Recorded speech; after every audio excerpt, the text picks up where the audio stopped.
2000 pour signer le livre de condoléances d'Aouda Sidiki Diarra.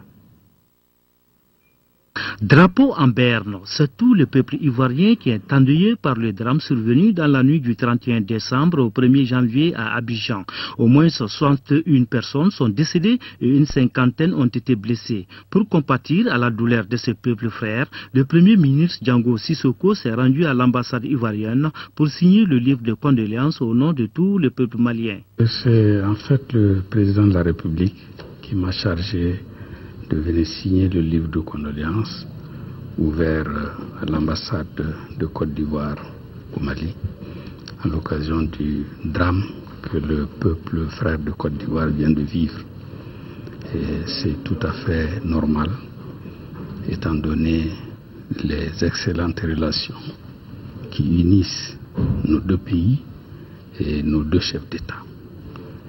Et vous connaissez déjà le rôle que le président Alassane Ouattara joue dans notre sous-région aujourd'hui. Plus de 50 000 personnes étaient sorties pour assister au feu d'artifice de la Saint-Sylvestre.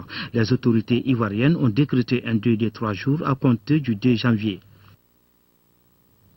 Hors nos frontières, en Centrafrique, le pouvoir de Bozizé est confronté à une rébellion. Mais signalons que depuis son accession à l'indépendance, le pays connaît de réelles difficultés. 50 ans d'indépendance tourmentée. 1960, les Centrafricains écrivent une nouvelle page de leur histoire. L'indépendance permet tous les rêves. Elle se traduira par de nombreuses désillusions. Depuis, la Centrafrique passe d'une crise à l'autre. Sur les 5 présidents qu'elle a connus, 3 sont parvenus au pouvoir par les armes. Le signe d'une instabilité politique entretenue par la France qui défend ses intérêts dans son ancienne colonie. David Dacko est le premier président centrafricain, un président jeune que Paris espère docile. Dans le monde et le temps où nous sommes, nous pensons que c'est le moment pour nos deux pays de préciser les conditions de leur coopération et de leur solidarité. Mais David Dacko se révèle vite autoritaire, un trait de caractère commun à tous les futurs chefs d'État centrafricains. Jean Bedel Bokassa en tête. Il ira jusqu'à se proclamer empereur. L'ancien chef des armées a su profiter de son poste pour s'emparer du pouvoir en 1966. Longtemps soutenu par Paris, Bokassa sera finalement déposé par un commando français après 14 ans d'un règne de la terreur. Dacko est remis en selle, mais le scénario se répète. Son chef des armées s'impose par la force. Nouveau régime autoritaire d'André Kolingba. Jusqu'aux premières élections dans le pays, remportées par Ange Félix Patassé, la population se prend à espérer. Je ne suis pas venu au pouvoir par un coup d'État militaire. Je suis venu au pouvoir parce que le peuple centrafricain, dans sa souveraineté, a décidé qu'il y ait un changement.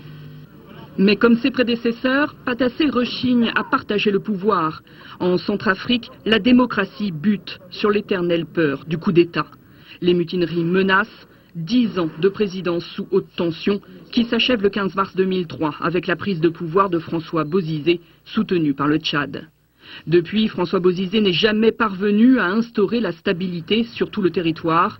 Les rebelles sont toujours présents et les Centrafricains continuent d'attendre le développement économique de leur pays.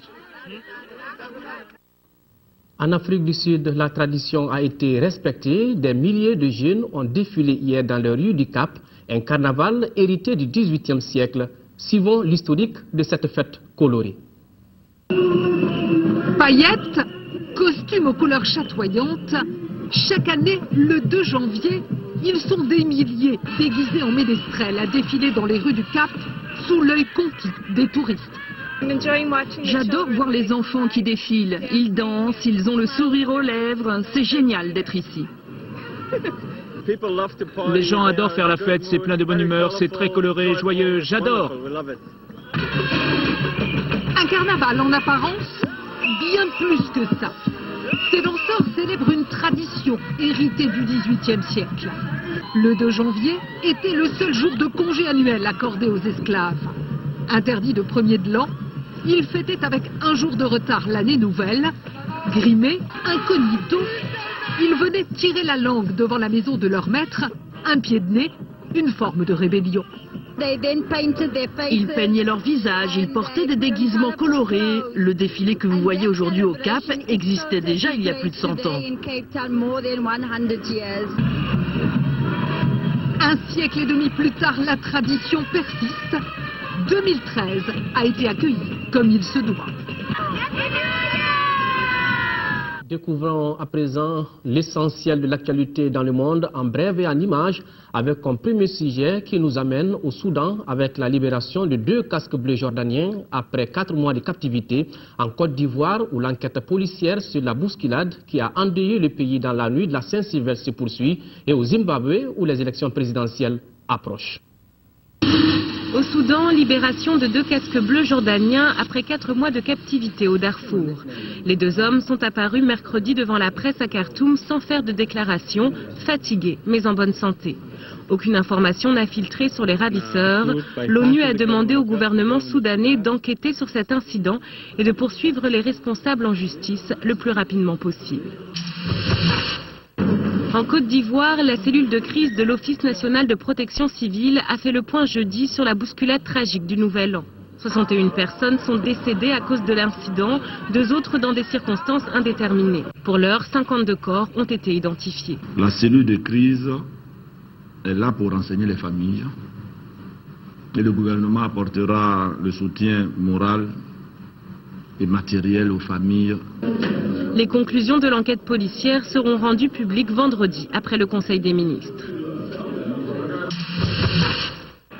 Prêt ou pas prêt pour les prochaines élections, c'est la question que tout le monde se pose au Zimbabwe. Le président Robert Mugabe avait annoncé des élections et un référendum sur une nouvelle constitution en mars 2013. Il manquerait 200 millions de dollars américains pour organiser les élections, mais pour cet analyste, ce n'est pas qu'une question d'argent. La question n'est pas de savoir s'il y a suffisamment de moyens financiers ou pas. La vraie question est de savoir si le pays est prêt pour des élections.